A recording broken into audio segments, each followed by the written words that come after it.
So here's my last praxis intervention for a for-profit institution called Grand Canyon University, located in Phoenix, Arizona. This one was probably the hardest praxis intervention to do because uh, the university seems to have its own way of kind of spinning the information and kind of making it sound like everything is fine campus environment wise.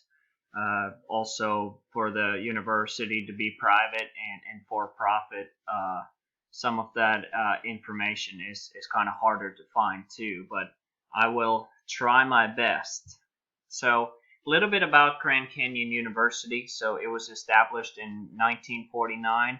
It was originally a Baptist university, but the school suffered some financial hardships, especially in the early 2000s. It was purchased in 2004 by Significant Education LLC, which the university turned into a first for-profit Christian university in the United States. Uh, like you can see, enrollment grew substantially once this corporation took over.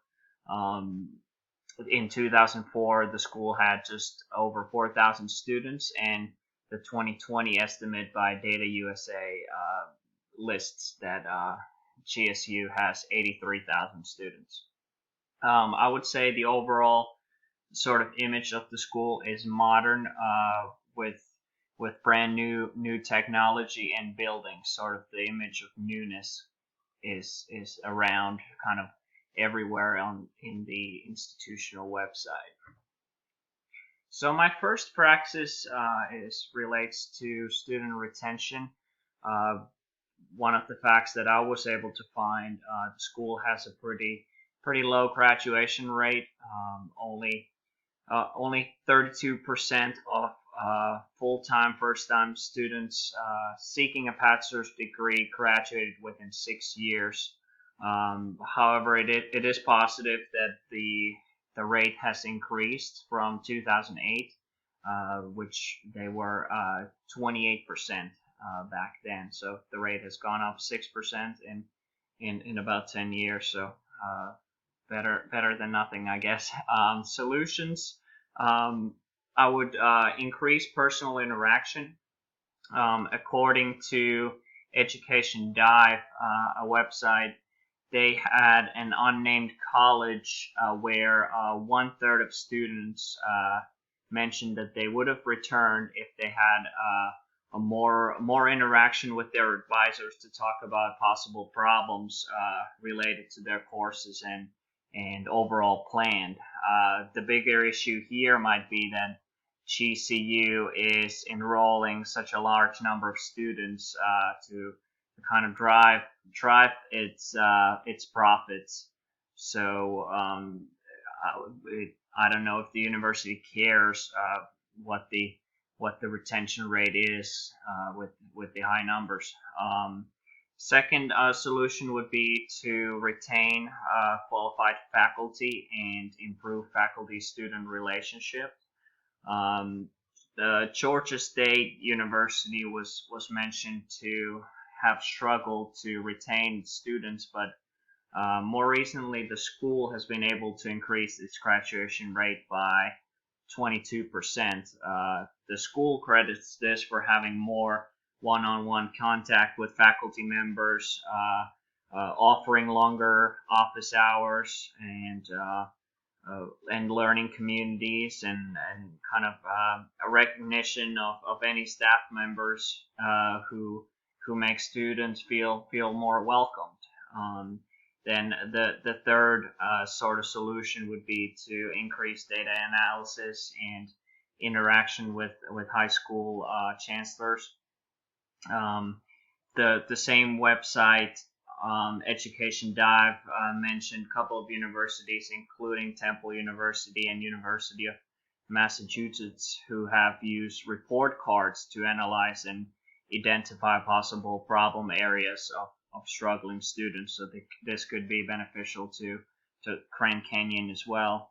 And then UMass also reported that one of their recruiting strategies is to interact more with high school chancellors to kind of detect beforehand of any sort of potential adjustment problems of a student adjusting to their collegiate studies. So my next one is more inclusion in staff and in student leadership. This sort of issue became kind of a heated debate in 2016 following Toby Jennings's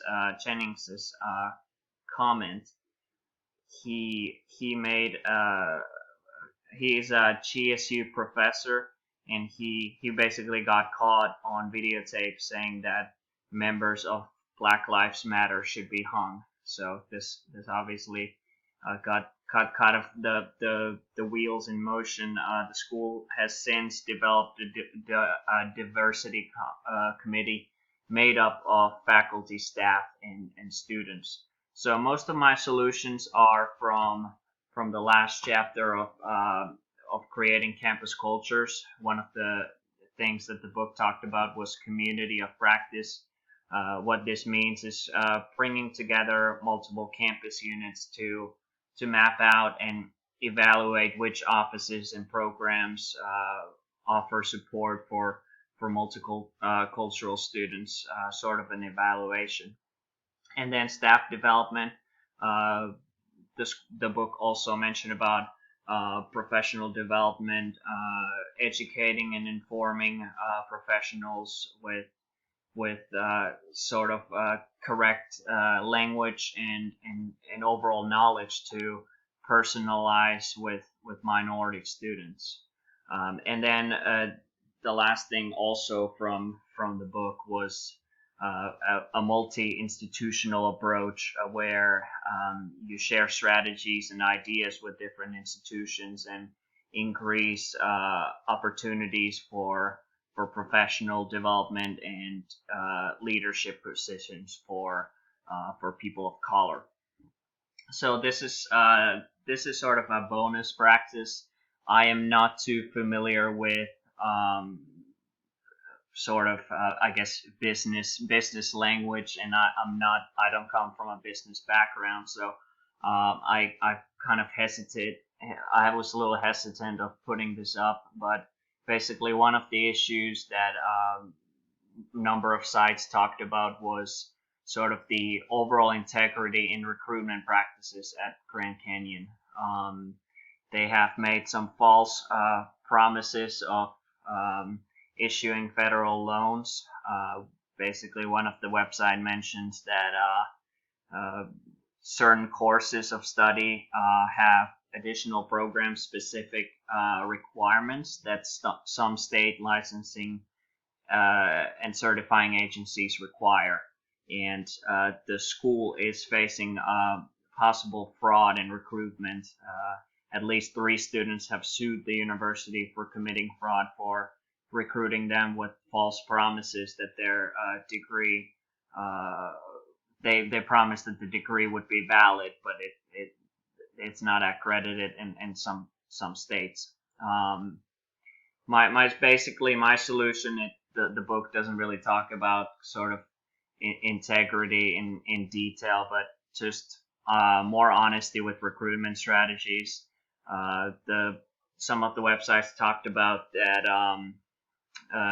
the institution at Grand Canyon is able to grant out more student loans since it's a for-profit institution, but I'm not too familiar with student loans either, or the way that they are programmed, so I don't know how all that works, but basically they have used student loans as a recruiting tool, and obviously with